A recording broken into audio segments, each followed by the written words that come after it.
focal y segmentaria.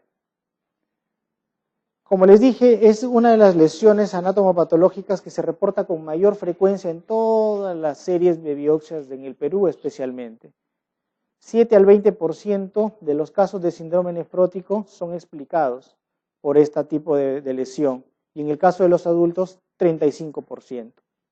Es más, sepan ustedes que para algunos la enfermedad de cambios mínimos no existe, sino es la primera fase de una enfermedad focal y segmentaria.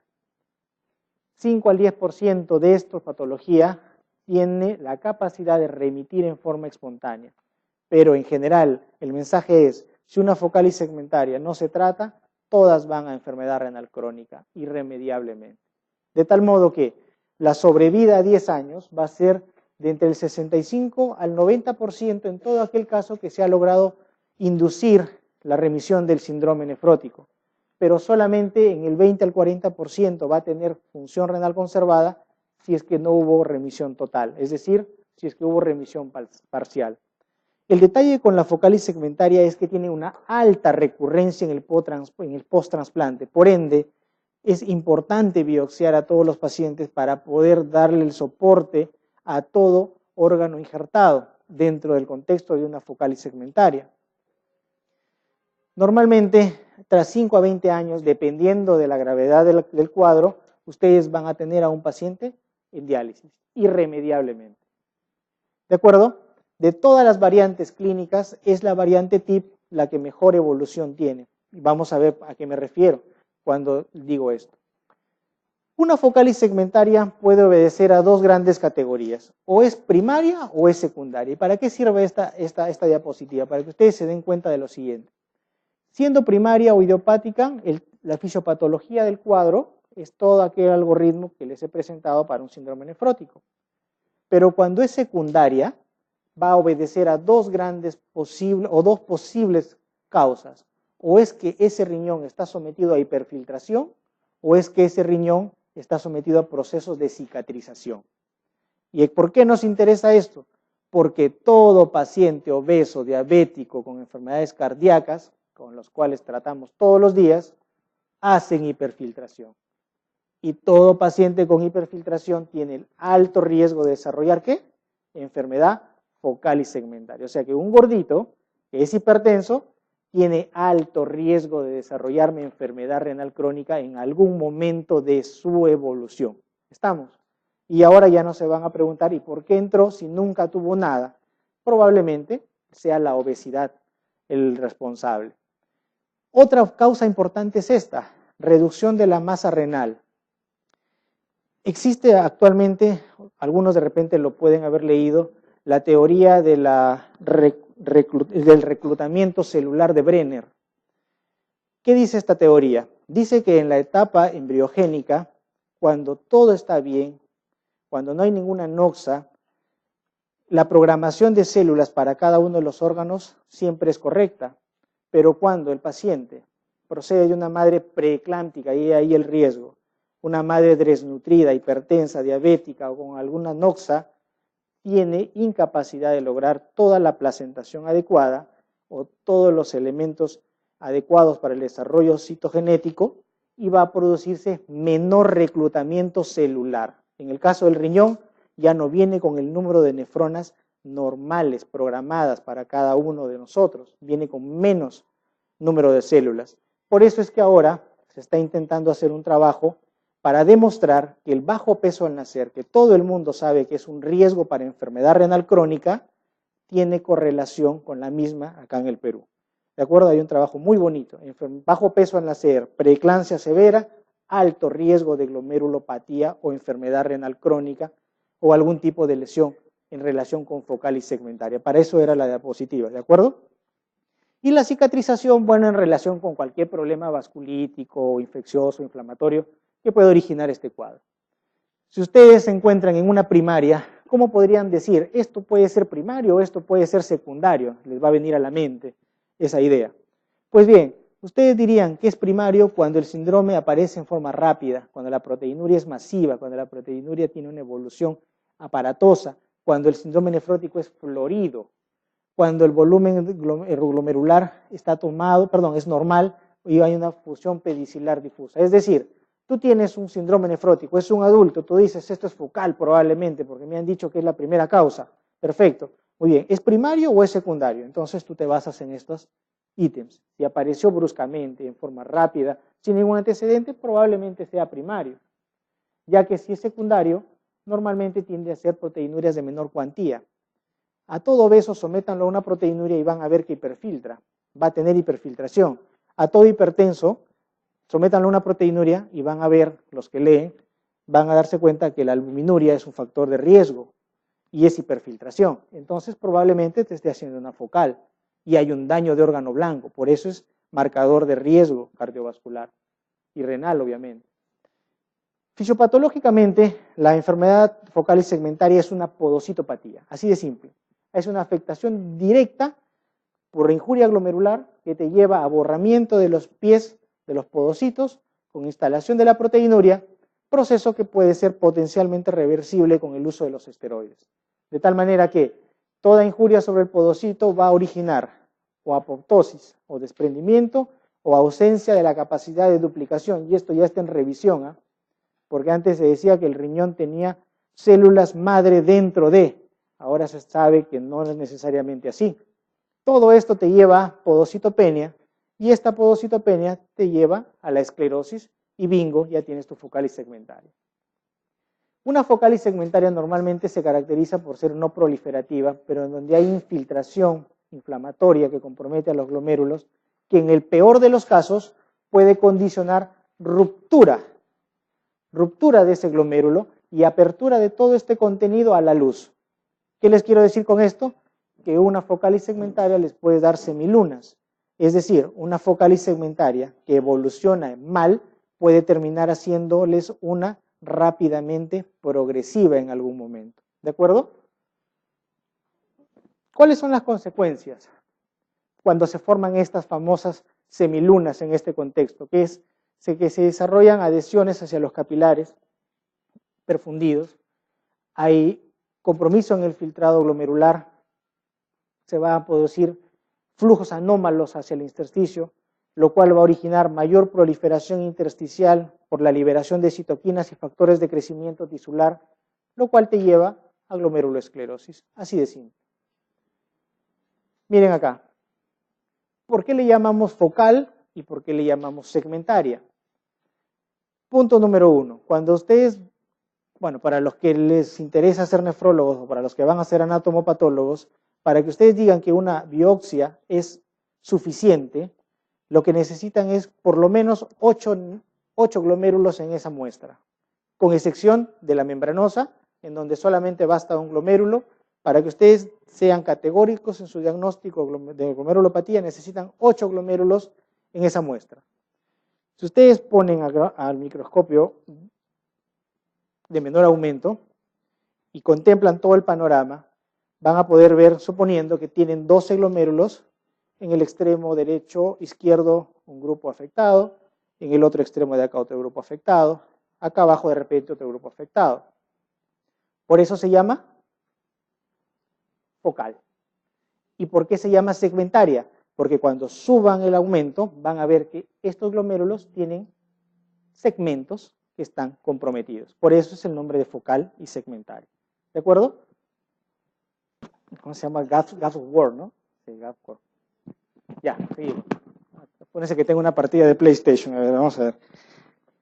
Entonces, la lesión renal es irreversible una vez que se sobrepasa el estadio del daño podocitario aislado. La glomerulosclerosis va a progresar y de focal, de segmentaria, se va a tornar difusa y la difusa se va a tornar global. La progresión de la glomerulopatía focal y segmentaria es una combinación, por lo tanto, señores, de glomerulosclerosis, es decir, de compromiso glomerular. Es una combinación de fibrosis intersticial.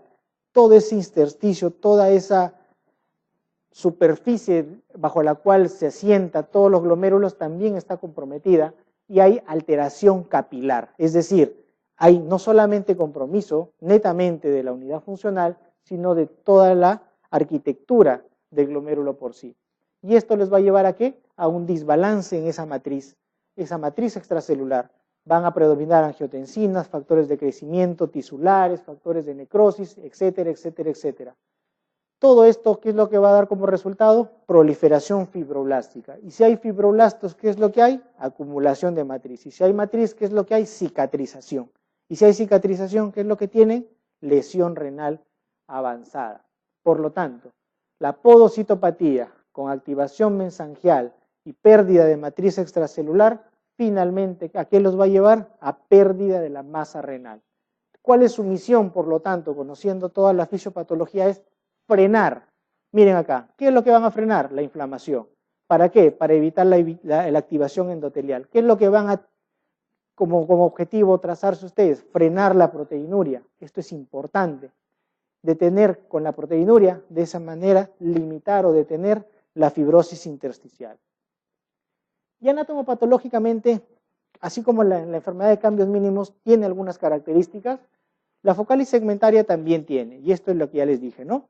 Focal porque son algunos glomérulos y dentro de estos glomérulos hay segmentos que están comprometidos, por eso se llama focal. Normalmente no va de la mano con depósitos de C3 o IgM y, como les mencioné, en los estadios iniciales, una focal y segmentaria puede ser totalmente irrelevante en los estudios de microscopía electrónica. Por eso es que para algunos anatomopatólogos dicen que la enfermedad de cambios mínimos es la primera fase de la lesión podocitaria que se produce en la focal y segmentaria. Es decir, para ellos, cambios mínimos no existe. ¿De acuerdo? Ese es un guachito, pero para ustedes sí existe, ¿de acuerdo? Para nosotros, incluso lo ponemos en revisión. Y una vez que ustedes hacen este diagnóstico, es decir, van a ver un segmento afectado, ¿qué es lo que van a ver ahí? Infiltración, no, lo que van a ver, ¿qué? Fibrosis, deterioro del glomérulo, compromiso vascular. Y de acuerdo a la variante puede ser que se vea una glomerulonefritis focal y segmentaria tipo celular, glomerulonefritis focal y segmentaria tipo TIP, tipo TOP, periliar, colapsante o NOS, es decir, no especificada en otras partes. Cualquiera de estas variantes es la que normalmente ustedes van a ver. ¿Cuál es la más frecuente de todas estas? La variante NOS. Es la que más nos reportan. ¿Cuál es la que mejor pronóstico tiene de estas? La variante TIP. ¿Cuál es la que peor pronóstico tiene? La variante colapsante. ¿De acuerdo? Clínicamente va con síndrome nefrótico florido, obviamente, hipertensión arterial, casi en el 50% de los casos, y microscopía y hematuria microscópica en el 75% de los mismos. A diferencia del síndrome nefrótico de la enfermedad de cambios mínimos, la focal y segmentaria hasta un 30% de casos puede comprometer la función renal. Por ende, para ustedes debe ser casi una emergencia. Otros marcadores, tales como complemento o cualquier otro tipo de serología, normalmente es negativa. Debido a que, como les mencioné, aparte de la lesión glomerular, puede haber compromiso túbulo intersticial o compromiso vascular, habitualmente pueden haber algunos marcadores de disfunción tubular que les puedan hacer pensar que se trata de una tubulopatía. Y es así que puede aparecer glucosuria, fosfaturia, aminoaciduria, que son nada más que expresiones de ese daño tubular complejo. Por ejemplo, y esta es una variante periliar. ¿Por qué periliar? Porque aquí está el hilio, pues, ¿no? Aquí está el polo vascular, periliar. Miren ustedes, una focal. Que ya, si ustedes dividen por cuadrantes, ustedes van a decir que está comprometido más del 50%, ¿no es cierto? Esto sería, ¿qué cosa? Una global. ¿Me dejo entender?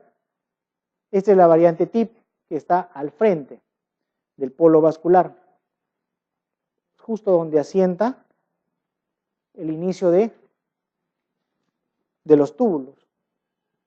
Otra variante TIP, para que se den cuenta de cómo se ven totalmente diferentes las lesiones respecto a la enfermedad de cambios mínimos.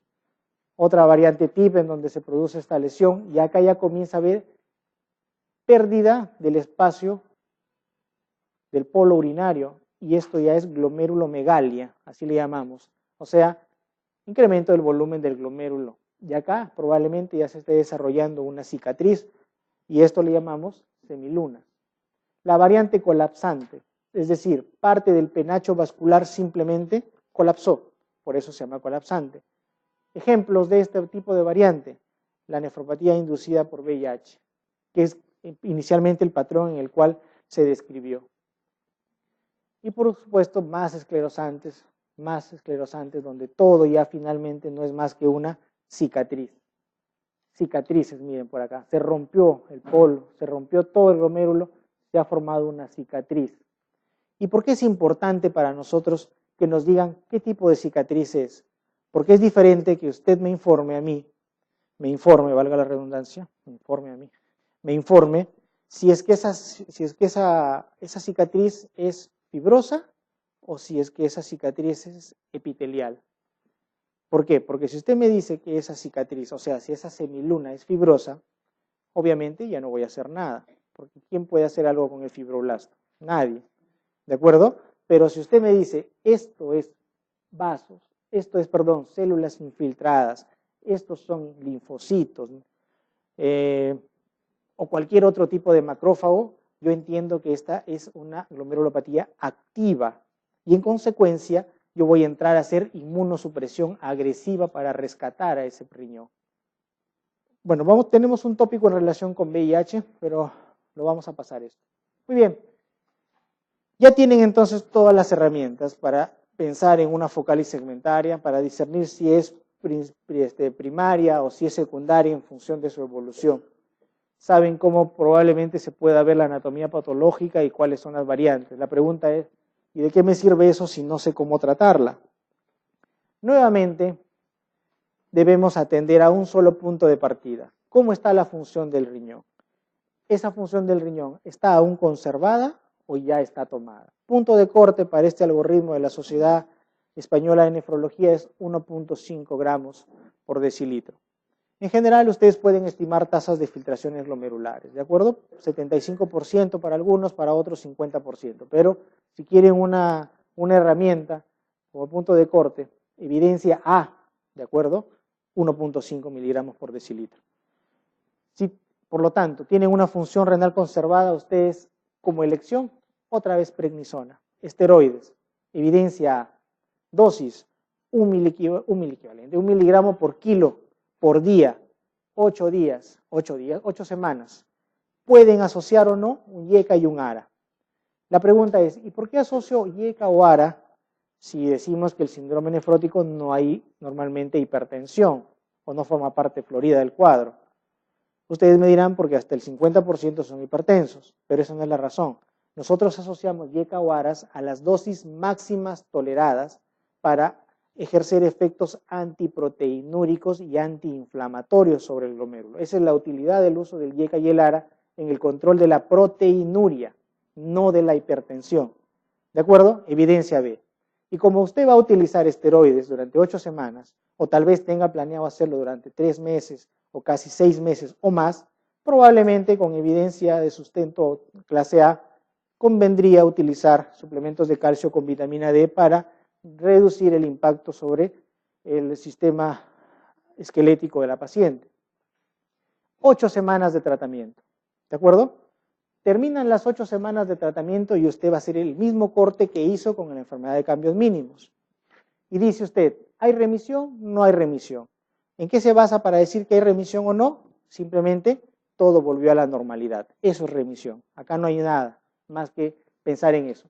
Si no hay remisión, si es que existe remisión, vamos a empezar por ahí, usted va a continuar la terapia durante otras 8 semanas más, pero a 50% de la dosis inicial. Es decir, ya no 1, sino ahora 0,5 miligramos. Y va a concluir finalmente a las 16 semanas de tratamiento para dar por concluido el ciclo y entrar en seguimiento anual, semestral, de acuerdo a lo que usted considere conveniente. Pero ¿qué pasa si es que no ha habido remisión? ¿Qué pasa si tu paciente está resistente o es dependiente? Usted tiene la obligación de cortar nuevamente el sistema de inmunosupresión y como opciones, evidencia A y de elección, ciclosporina, para todo paciente que tenga, ¿qué cosa? Córticodependencia, córticoresistencia o te haga recaídas. Es decir, paciente con córticoresistencia, córticodependencia, ¿Cuál va a ser la opción de tratamiento? Ciclosporina A. ¿Cuánto tiempo? Miren, un año. Un año de tratamiento con ciclosporina. ¿Cuál es el riesgo de usar ciclosporina? Que es nefrotóxico y le puedes causar enfermedad renal crónica por toxicidad de ciclosporina. Ciclosporina necesita dosar Bayes, picos y ATMES, es decir, necesita usted monitorizar las concentraciones terapéuticas y el dosaje es caro. Evidencia en el Perú de que no usamos cotidianamente la ciclosporina es lo caro que cuesta, lo caro que es mantener el seguimiento de esas concentraciones en rangos terapéuticos. ¿Cuáles son las opciones entonces que tenemos actualmente? Es el uso de tacrolimus o el uso de micofenolato mofetilo. Son dos opciones terapéuticas que no están completamente validadas, evidencia C, pero que cada vez hay mayores reportes de éxito en el tratamiento de pacientes que son resistentes o recaedores frecuentes. ¿Qué pasa si por el contrario tú tienes un paciente que parte con una función renal comprometida?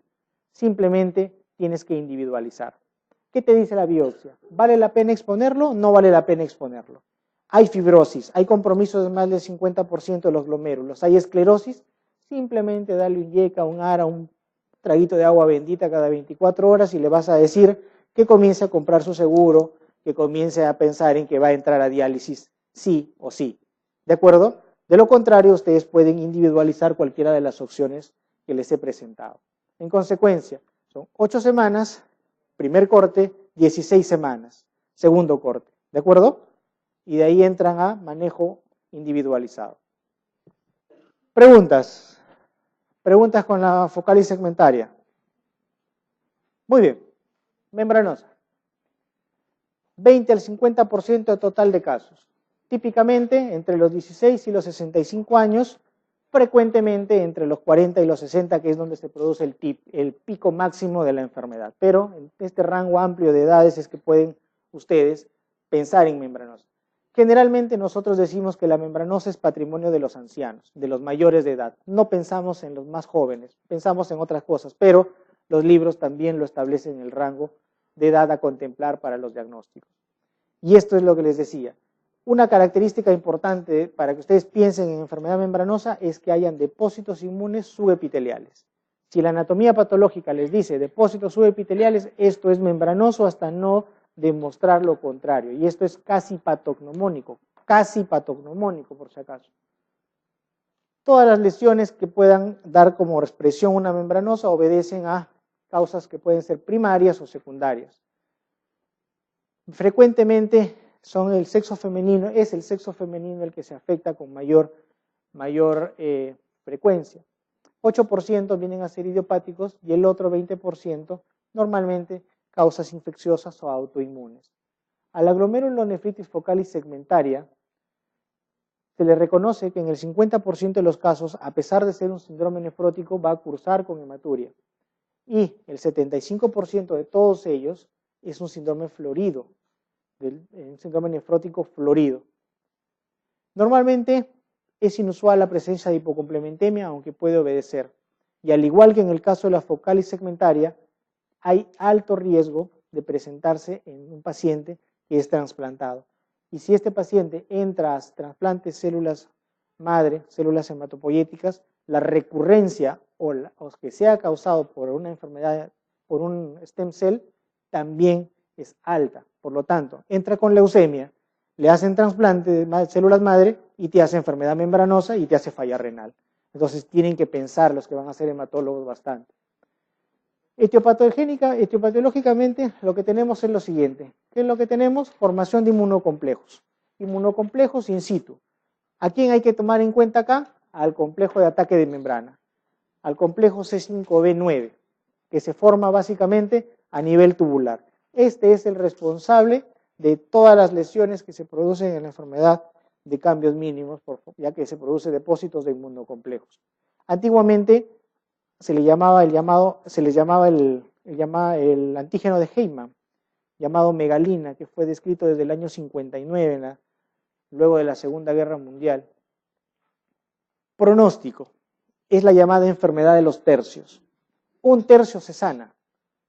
no fue más o no será más que un ingrato recuerdo de haber padecido un síndrome nefrótico, haber sido sometido expuesto a corticoides, haber hecho un Cushing, etcétera, etcétera, etcétera. Un tercio se cura. Un tercio siempre está con proteinuria persistente. Y el otro tercio irremediablemente va a ir a enfermedad renal crónica. Es decir, que ustedes tienen 66% de éxito en el tratamiento de una enfermedad por glomerulopatía membranosa. De ese 66%, la mitad la van a lograr curar. La van a lograr curar. Y la otra les va a quedar una pesadilla completa hasta que llegue a enfermedad renal crónica. Por lo tanto, al ser una enfermedad con estas características, evoluciona lenta y pausadamente hacia una enfermedad renal crónica. Esa es la característica, lenta y progresiva. ¿De acuerdo? Factores de mal pronóstico con esta enfermedad. Cuando ustedes piensen en glomerulonefritis membranosa, para darle mal pronóstico, edad avanzada. Y hemos dicho que generalmente son pacientes mayores, de 40 años, 60 años normalmente. Proteinuria intensa, ya hemos dicho, severo masiva, mayor de 8 gramos. Que haya persistencia, la tercera parte hace persistencia, o sea que es un factor pronóstico. Que haya deterioro de la función del riñón y presencia de fibrosis en las biopsias renales. Esta es una fotografía de una enfermedad por glomerulonefritis membranosa. Si ustedes son un poquito imaginativos y recuerdan la primera fotografía, se podrán dar cuenta de que nos llama la atención el reforzamiento, ¿no es cierto?, de las paredes. Si son imaginativos, diríamos que este es un patrón de árbol sin hojas, un patrón de ramas. Así le llamamos nosotros, parece un árbol sin hojas. Y esta imagen, con una sola imagen de estas, yo no necesito ver las otras 7 para decir esto es membranosa. Por eso decimos que basta un solo glomérulo para hacer el diagnóstico de enfermedad membranosa, a pesar de que la muestra sea insuficiente. Más claro todavía. Así se ve en una membranosa, diferente. ¿Y por qué le decía que el depósito subepitelial es casi patognomónico de? Porque este depósito tiene 5 estadios, de acuerdo a la evolución de la enfermedad. Un estadio 1 en donde se deposita a nivel de la membrana basal. En el estadio 2 se comienzan a formar las espículas. En el estadio 3 ya se van a incorporar a la membrana basal. En el 4 se comienza a ver desvanecimiento de estos depósitos granulares en la membrana basal glomerular. Y acá en el estadio 5 deja de ser subepitelial y se torna subendotelial. Para que lo entiendan, el depósito que es subepitelial en el estadio 1 normalmente casi nunca lo vemos. Lo que vemos son los depósitos subendoteliales. ¿De acuerdo? Y no es que nos hayamos equivocado en el diagnóstico, sino que este depósito, a medida que la enfermedad se va acentuando y perpetuando, va incluyéndose dentro de la membrana basal. Está acá, se forman las espículas, se incluye dentro de la membrana basal, se comienza a borrar el depósito granular de estos inmunocomplejos y finalmente se hacen subendoteliales. Por eso es que no se confundan con la presentación subepitelial, ¿de acuerdo? Que es la característica inicial de la lesión, pero pueden haber en otros niveles de acuerdo al estadio en el que se encuentra la enfermedad.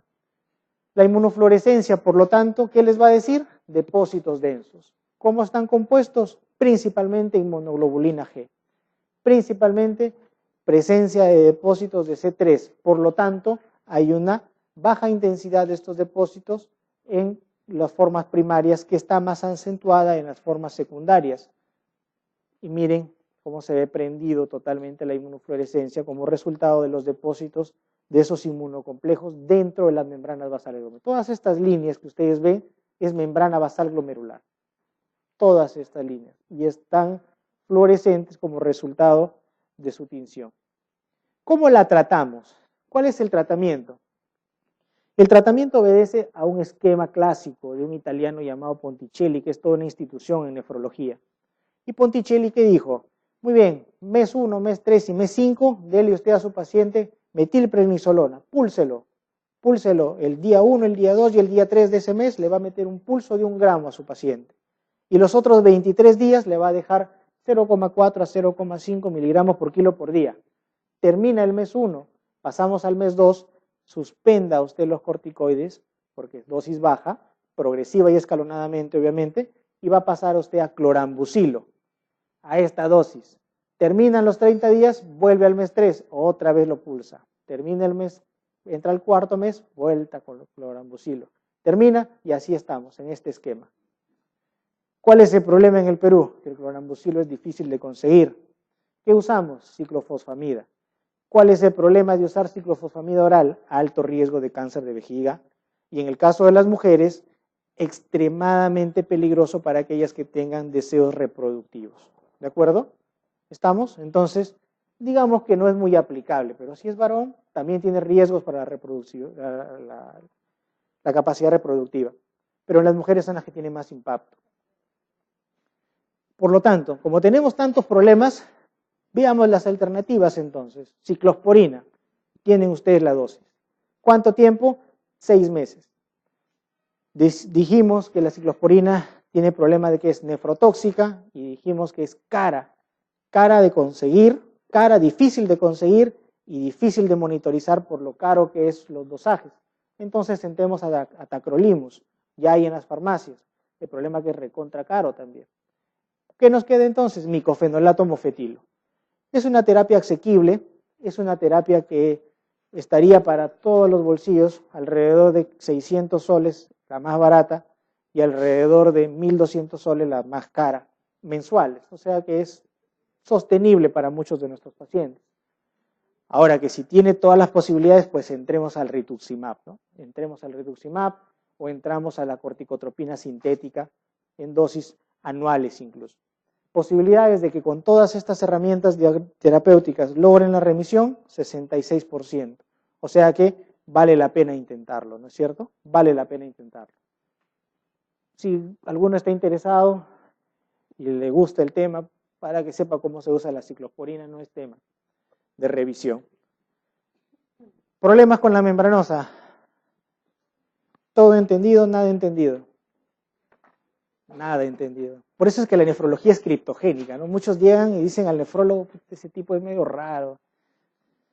Entran, ven un AGA y a la mayoría se le cae el pelo. Ven a un paciente renal y le tienen asco, le tienen cólera, no lo quieren atender, le ponen un biombo, lo encierran al fondo de la emergencia. ¿Dónde está el renal que vas a responder la interconsulta? Al fondo, ahí al lado del baño, ahí está el renal. Porque son cosas que tienen que leerlas, que tienen que gustarles para que las entiendan, y no son difíciles. Extracapilar. A la extracapilar, ¿con qué otro nombre la conocemos? Rápidamente progresiva. ¿Con qué otro nombre la conocemos? Semilunas, glomerulonefritis por semilunas, ¿de acuerdo? En realidad, la glomerulonefritis rápidamente progresiva no es, a diferencia de la focal y segmentaria, cambios mínimos, que podrían ser patologías definidas con cuerpos y características propias. Esta en realidad es un tipo de expresión de ese proceso inflamatorio secundario a cualquier otra patología, a cualquier otra glomerulopatía. ¿Cómo la definimos? Como a toda aquella glomerulopatía que tiene un deterioro rápido de la función del riñón, pérdida de al menos el 50% de la tasa de filtración glomerular basal, no normal, basal, en menos de 3 meses. Y que va asociada con la presencia de crecientes o semilunas, como le quieran llamar, que comprometan más del 50% de todos los glomérulos estudiados. Esa es la definición completa. Como la mayoría no tiene acceso a la biopsia, con que sepan que existe una definición clínica, sustenta su diagnóstico. ¿Qué sucede? ¿Cómo se presenta? Se presenta así. Sobre un glomérulo normal, en donde hay inflamación por cualquier tipo o clase, se va a producir todas las proliferaciones que ustedes puedan ver. Mesangiales, capilares, membranosas, hablo de las membranas basales,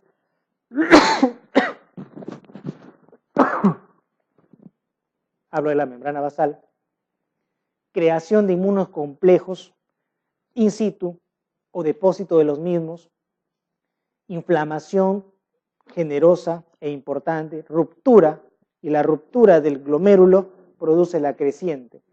La persistencia y la fibrosis hace cronicidad, y esto te lleva ¿a dónde? A la finalmente a la meta que nosotros nunca esperamos llegar, enfermedad renal crónica. Toda glomerulonefritis rápidamente progresiva se divide en 3 grupos, tipo 1, tipo 2 y tipo 3. ¿Cuál es la glomerulonefritis tipo 1? GNRP tipo 1 es esta. Es decir, toda aquella que obedece a complejos contra la membrana basal glomerular. ¿De acuerdo? Esa es la rápidamente progresiva tipo 1, que involucra anticuerpos antimembrana basal glomerular. Posibilidades diagnósticas, que vaya o no vaya con hemorragia pulmonar. Si la hay, ¿cómo se llama? Correcto. Y si no la hay, simplemente enfermedad contra membrana basal glomerular, en este caso. ¿De acuerdo? Esa es la tipo 1. La tipo 2 es aquella en la que hay inmunocomplejos circulantes. Y si ustedes ven este cuadro, la inmunocomplejo circulante abre un abanico inmenso de posibilidades. De tal manera que, miren, un lupus puede originarte una rápidamente progresiva tipo 2. Una membrana, ¿dónde está acá? La nefropatía IgA puede darte una rápidamente progresiva. Una púrpura de Heno-Schollen te puede dar una rápidamente progresiva. Una posinfecciosa te puede dar una rápidamente progresiva, también te la puede dar. Y así, todas las posibles glomerulopatías, con excepción de estos 2 grupos, pueden hacerte una rápidamente progresiva. La tipo 3 es aquella en la que se involucran los anticuerpos contra el citoplasma de los neutrófilos y son las llamadas pausinmunes y van en relación con las vasculitis. ¿De acuerdo? Ahí, ¿qué categorías diagnósticas deben considerar? Las ANCA, per se, la colangiolitis microscópica, la granulomatosis de Wegener y el síndrome de Churg-Strauss. De las 3 categorías, tipo 1, tipo 2 y tipo 3, ¿cuál es la más frecuente? Yo creo que ya se han dado cuenta que es la tipo 2. ¿De acuerdo? La tipo 2. En el Perú, rarísimo encontrar tipo 1, rarísimo. ¿De acuerdo? Y en ancianos, tipo 3. Miren ustedes lo aparatoso de la lesión. Fibrosis total, aplastamiento, pérdida y reforzamiento de la cápsula de Botman. Estas cosas, medias violetas, medias celestes, como la quieran ver, como la quieran teñir, es fibrosis. Todo es fibrosis. Miren cómo está el glomérulo. Totalmente ha perdido su arquitectura. Estos depósitos densos son matriz colágena. Todo está cicatrizado. No hay prácticamente polo urinario. Miren cómo están los vasos, perdón, los túbulos. También con depósitos, probablemente aquí hayan cilindros serios. ¿De acuerdo? Entonces, rápidamente progresiva, extracapilar, en semilunas, como la quieran llamar, no es una categoría per se, es un tipo de evolución de alguna otra patología, porque es la 2, la más frecuente. La 1 y la 3 son las que sí tienen cuerpo por sí mismas, ¿ya? Preguntas con la rápidamente progresiva. Membrano proliferativa. La membrana proliferativa se le conoce también con el nombre de mesangiocapilar o mesangial. ¿De acuerdo? Síndrome nefrótico en niños, alrededor del 4 a 7%, promedio 5%. Es bastante rara, sobre todo en nosotros y en nuestro medio, y se caracteriza por una alta proliferación. Mal pronóstico. Todas van de la mano con hipocomplementemia. La mesangial se caracteriza por tener, o la membrana proliferativa, mesangiocapilar, a su vez tiene 3 tipos. Es tipo 1, es tipo 2 o es tipo 3. ¿Por qué? ¿De qué depende? Si es tipo 1, depósito subendotelial. Si es tipo 2, depósito intramembranoso. Si es tipo 3, subepitelial o submembranoso. No la confundan con la membranosa. ¿De acuerdo? No la confundan con la membranosa. La membranosa es subepitelial. Aquí, ¿cuál es el diagnóstico para pensar en mesangiales? Subendotelial. Esa es la diferencia, subendotelial. Que también hay 2 y 3, al igual que en la otra que había 2, 3, 4 y 5, en donde la localización cambia. Pero la diagnóstica es esta. ¿De acuerdo? Proliferación, miren ustedes, reforzamiento. Vamos a contar. Acá hay uno y acá hay otro. Vaso. Miren cuántos hay. 1, 2, 3, 4, 5, 6, 7, 8, 8. Eso es proliferación. Esto es proliferación intersticial, matriz intercelular en aumento, inflamación. Sí, depósitos de colágeno, segmentación, pareciera una membranosa, pero la diferencia es que la membranosa no tiene estos depósitos. Y esta es la característica, proliferación, proliferación y proliferación. Mal pronóstico, todas ellas van a diálisis. La mesangial es otra forma proliferativa que se caracteriza, como su nombre lo dice, por aumento marcado de la matriz mesangial o extracapilar, ¿no es cierto? Microscópicamente, a nivel electrónico, lo que vamos a ver es una fusión pedicilar, muy similar a la enfermedad de cambios mínimos.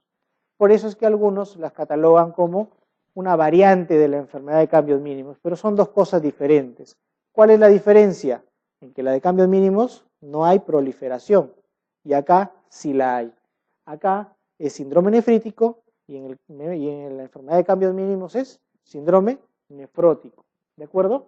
Alto riesgo de enfermedad renal crónica. Miren cómo se deteriora rápidamente el riñón.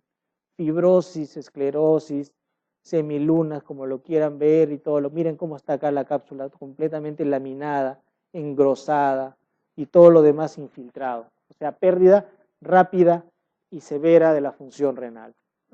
Lo único que me interesa que sepan de la mesangial, porque es lo único que les puede ayudar para términos de formación general para el examen. La posinfecciosa es la llamada endocapilar, ¿de acuerdo? Y es el prototipo del síndrome nefrítico, habíamos dicho. Por lo tanto, ¿cómo la definimos a la endocapilar? A toda presencia de un síndrome nefrítico que da o es resultado de una reacción cruzada entre antígenos de la bacteria y antígenos de la membrana basal glomerular. Por lo tanto, esto involucra ¿qué cosa? La inflamación a nivel del glomérulo. ¿Como resultado de qué? Como resultado del depósito de inmunocomplejos. Estos inmunocomplejos pueden obedecer a una gama muy amplia de agentes etiológicos, tales como bacterias. Prácticamente todas las bacterias están involucradas en esta etiología. Fundamentalmente, estáfilo y estreptococo.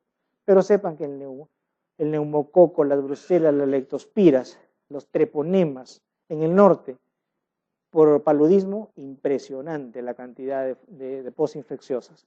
Virus, hepatitis, sarampión, virus seco, coxsackie, varicela, cualquier virus puede originar. Parásitos, toxoplasma, plasmodium, ¿de acuerdo? Siendo posinfecciosa, normalmente se la cataloga como parte de la patología de los niños y la edad frecuente es entre los 3 a los 7 años de vida. De acuerdo a donde sea el punto de partida, tenemos dos posibles focos reconocidos, y usted lo sabe, o es el dérmico o es el respiratorio. Si el foco de partida, el punto de partida es respiratorio, normalmente el periodo de latencia asciende alrededor de 10 días. Y para el caso del foco dérmico, entre 15 a 21 días, 2 a 3 semanas, 1 a 2 semanas para el foco respiratorio. La incidencia de esta patología va a variar de acuerdo a la cepa que esté involucrada. Básicamente, en algunos casos se ha reconocido brotes epidémicos de la enfermedad. Y hablando de eso, es una enfermedad estacional. Por lo tanto, es de esperar que en el caso de las piodermitis sean mucho más frecuentes en verano y aquí están asociados los estreptococos, el serotipo M2, mientras que en la parte respiratoria básicamente son los beta-hemolíticos. ¿Qué serotipo? Los M49. ¿De acuerdo? Clínicamente, todo el síndrome nefrítico que ustedes puedan recordar y espero les haya quedado claro. Hematuria, edemas, sin llegar a la anasarca, hipertensión y obviamente proteinuria en rango no nefrótico. Puede haber dolor abdominal en relación a la hipertensión arterial. No es frecuente, pero se ha asociado casos de daño de órgano blanco con ACVs, infartos, edemas agudo de pulmón o incluso compromisos mesentéricos secundarios a emergencias hipertensivas en estos casos. Por lo tanto, un niño que desarrolla este cuadro es tributario del uso de antihipertensivos, eso no lo olviden, ¿de acuerdo? Laboratorialmente, ¿en qué me voy a basar para demostrarlo? Bueno, tengo que demostrar la infección o tener la evidencia de haber tenido como antecedente una de las mismas. Por lo tanto, puedo apelar al dosaje de las ASO, de la hialuronidasa, o incluso, y mucho más certero que todas, es el uso del complemento. Toda glomerulonefritis postinfecciosa endocapilar consume complemento. Si no tienen complemento consumido dentro de los periodos de latencia que hemos visto, difícilmente tengan ustedes la evidencia suficiente para sustentar una postinfecciosa. El examen de orina, la hematuria, la cilinduria, son parte del cuadro, ¿no? Y debemos evaluar la función renal, toda vez de que en algunos casos puede haber deterioro de la función del mismo, con probabilidad de que se desarrolle esto. Miren, esta es una postinfecciosa mal manejada, en donde se rompió, se formó una semiluna. En este caso, ¿qué tipo de semiluna sería? No sería fibrosa, sería celular, ¿no? Miren cómo está el infiltrado linfocitario por todos sitios, macrófagos por todos sitios. Miren cómo están los túbulos con acúmulos de depósitos. O sea, esto de acá va a una rápidamente progresiva y probablemente a terapia de reemplazo renal con pérdida de la función, probablemente. Anatomopatológicamente, lo que hay es proliferación difusa.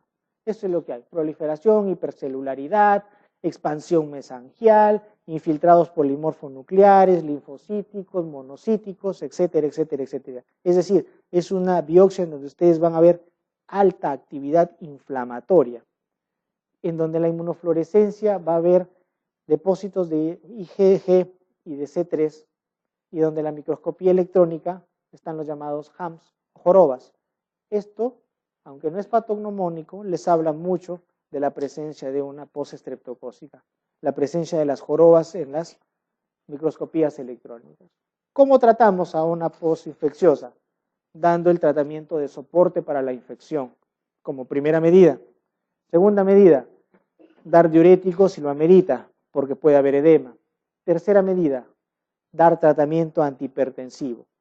Cuarta medida, complicaciones asociadas a la hipertensión, sean cardiorrespiratorias, sean renales o en relación con la proteinuria, que en el 14% de los casos puede incluso hasta desarrollar proteinurias nefróticas.